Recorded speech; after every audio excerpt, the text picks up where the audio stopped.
이스라엘 백성들이 바벨론으로 포로로 끌려가게 되었습니다. 그 포로에서 하나님의 은혜로 돌아오기는 하였지만 그들은 여전히 초라해 있으며 강대국들 사이에서 어려움을 겪고 있었습니다. 이런 그들이 이런 질문을 던집니다. 과연 과거의 영광스러운 나라를 회복할 수 있을까? 역대기는 회복할 수 있다라고 답을 합니다. 왜냐하면 하나님께서 다시 성전을 세우셨기 때문입니다. 성전은 하나님께서 그 백성과 함께하고 계신다라는 사실을 보여주는 것이었습니다. 늘 성전이 그곳에 있었습니다. 그것을 눈으로 확인하며 살아왔습니다. 그런데 그런 성전이 사라져버렸습니다. 그런 가운데 하나님은 성전이 다시 세워지게 하셨던 것입니다. 성전을 다시 세워주심으로 대답을 해주시는 것이죠. 내가 함께하고 있다. 내가 너희와 함께하고 있다. 하나님께서는 자기 백성을 버리시지 않으십니다. 자기 백성과 함께하시기 위해서 다시 성전을 세우십니다. 그 성전에 함께하시는 하나님 때문에 과거의 영광스러운 나라를 회복할 수 있습니다. 하나님께서는 다시 세우신 그 성전으로 백성들이 나아오라고 하십니다.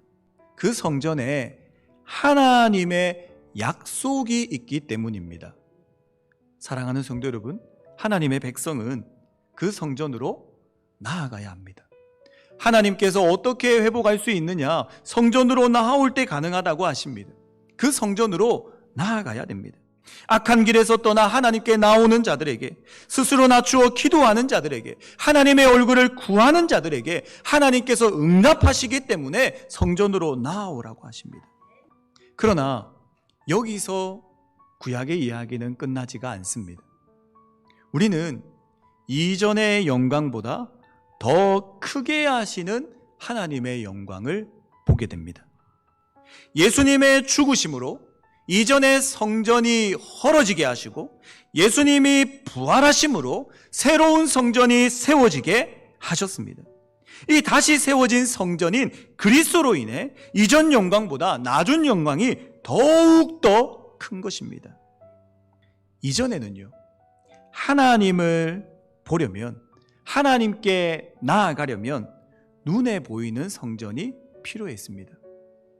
그러나 예수 그리스도께서 죽으시고 부활하심으로 눈에 보이는 성전이 필요 없어졌습니다.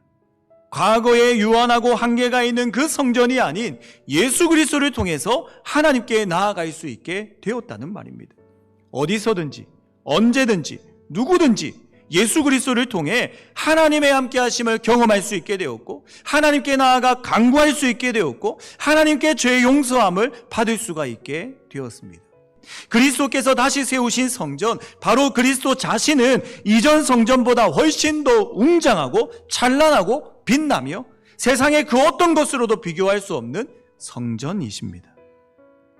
그리스도께서 다시 세우신 성전으로 인해 더욱더 큰 영광스러운 하나님의 나라가 세워지게 되는 것입니다. 우리는 이 영광스러운 나라에 살아가고 있습니다.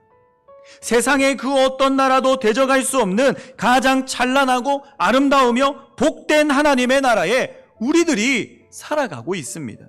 그렇기에 우리는요, 너무나도 행복한 존재들입니다. 우리 자신을 볼 때에는 너무나도 초라해 보입니다. 실수도 많고 부족함도 많아 보입니다. 우리 자신을 볼 때에는 스스로 영광과는 거리가 멀어 보입니다. 아니, 그렇게 보일 뿐만이 아니라 실제로도 그렇습니다. 그런데 그런 우리들을 위해서 하나님께서는 성전을 다시 세우셨습니다. 그리고 성전으로 우리를 부르고 계십니다. 만찬을 차리시고 우리를 부르셔서 함께 먹고 마시자고 초대하십니다. 우리는 외형적으로 볼 때에는 연약하고 부족하고 너무 초라하고 연약한 존재들이지만 그리스도의 성찬에 초대된 영광스러운 존재들입니다. 성찬을 받는다는 말은 우리가 과거의 영광을 회복할 뿐만이 아니라 더욱 영광스러운 존재임을 보게 하는 것입니다. 우리가 비록 연약하지만 하나님께서 그리스도를 통해 우리를 회복하신다는 사실, 더욱더 큰 영광으로 인도하신다는 사실을 기억하며 살아가시기 바랍니다. 우리는 그리스도께서 베푸시는 성찬을 받는 존귀한 자들입니다. 그렇기에 이 땅 가운데서 하나님의 백성으로 그 이름에 걸맞게 합당한 삶을 살아가시기 바랍니다. 우리를 회복하시고 더 큰 영광으로 이끌어 주시는 그 그리스도를 바라보며 신실하게 믿음으로 살아가시는 우리 성도님들이 되시기를 주님의 이름으로 소망하고 축복합니다.